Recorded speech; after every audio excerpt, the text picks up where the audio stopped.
It's high time to prepare for Russia's collapse. Not planning for the possibility of disintegration betrays a dangerous lack of imagination. By Alexander Motyl, a professor of political science at Rutgers University-Newark. Ever since Russia's attempt to take Kyiv and install a puppet government failed in the early days of the war, a defeat for the Kremlin in Ukraine has looked increasingly likely. What's stunning after almost a year of war, therefore, is the near-total absence of any discussion among politicians, policymakers, analysts, and journalists of the consequences of defeat for Russia. It is a dangerous lack of imagination, considering the potential for Russia's collapse and disintegration. In fact, the combination of a failed war abroad and a brittle, strained system at home is increasing the likelihood of some sort of implosion with every passing day.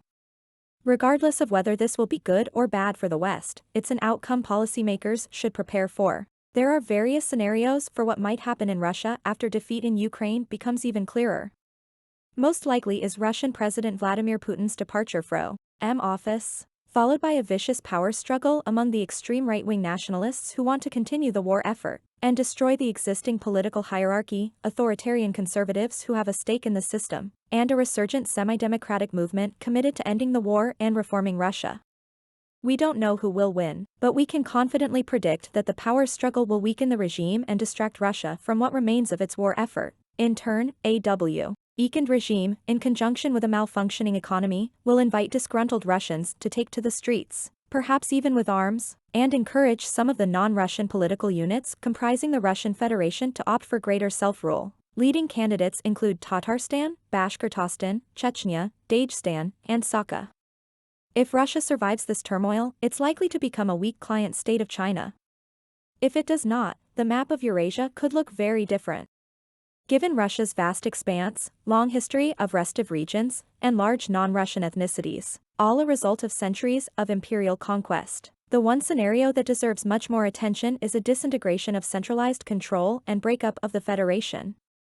There is a rich history of state collapse following wars, revolutions, system breakdowns, economic crises, and other epochal events.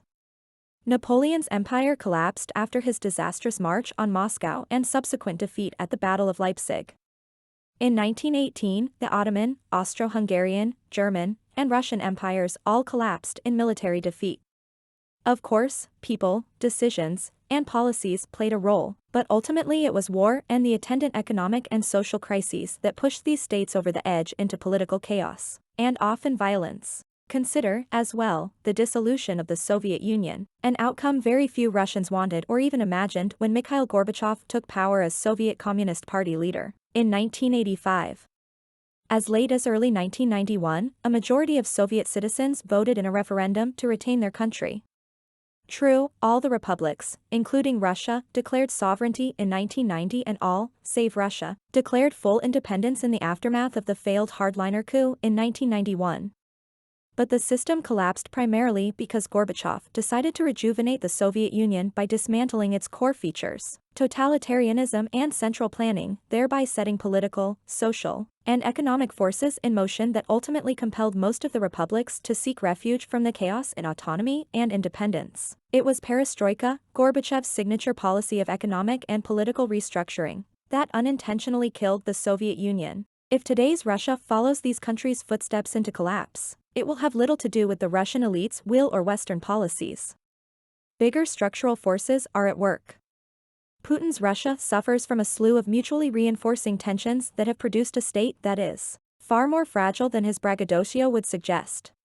They include military, moral, and economic defeat in the Ukraine war, but also the brittleness and ineffectiveness of Putin's hyper-centralized political system, the collapse of his macho personality cult as he faces defeat, illness, and visible age, the gross mismanagement of Russia's petrostate economy, the untrammeled corruption that penetrates all levels of society, and the vast ethnic and regional cleavages in the world's last unreconstructed empire. Even though few may want Russia's dissolution today, it's not too difficult to imagine a scenario where growing political, economic, and social instability will, at its own point, compel Russia's constituent units to seek safety in independence.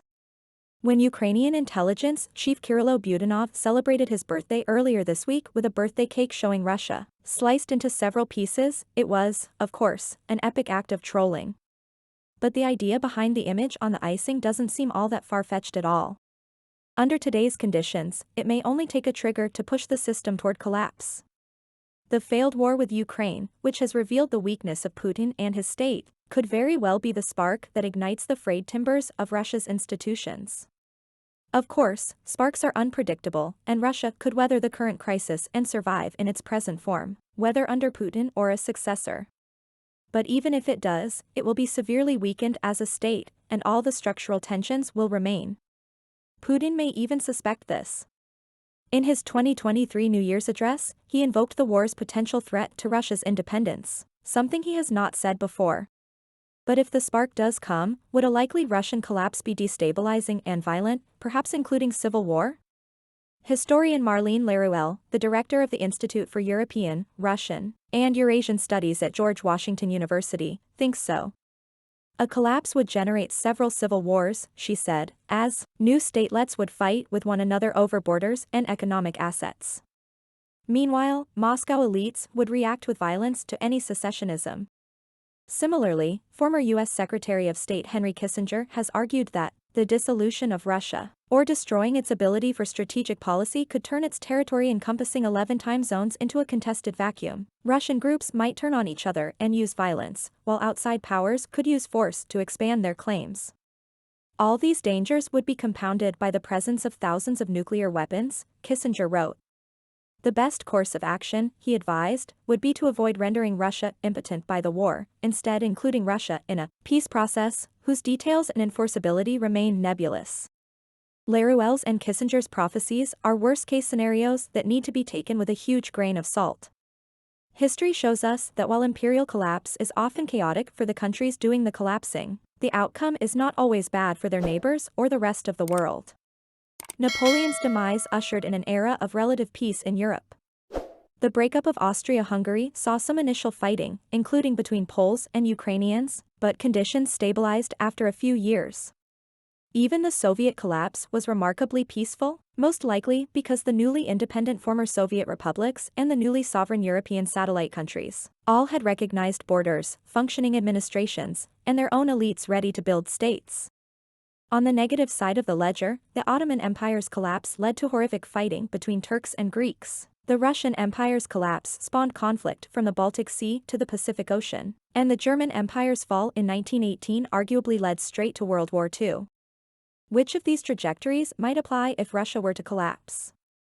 No one, including Laruelle and Kissinger, knows, and the history of empires shows that both relatively peaceful transitions and violent conflagrations are possible.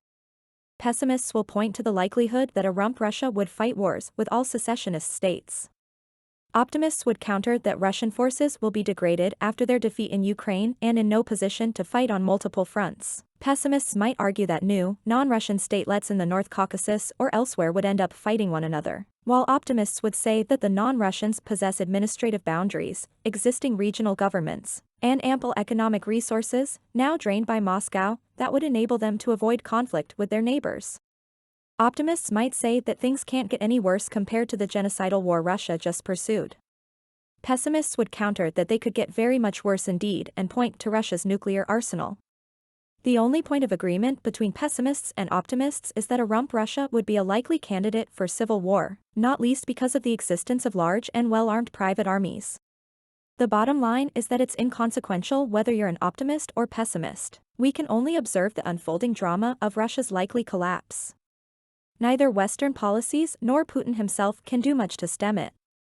That's because Russia is already beset by deeply rooted institutional crises, much exacerbated by the man who made Russia brittle and unstable and generated the likely spark to produce its demise, Putin. That doesn't mean the West should just sit back as Russia degrades. It's imperative to prepare for a possible disintegration. Laruelle's and Kissinger's unlikely worst-case scenarios should inform policymakers as they hope for the best, expect the worst, keep cool heads, and prepare for contingencies.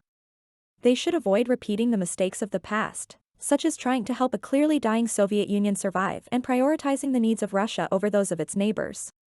The countries along Russia's border, from the Baltic states to Central Asia, will, if they manage to remain stable and form a cordon sanitaire, be key to containing whatever instability takes place within Russia.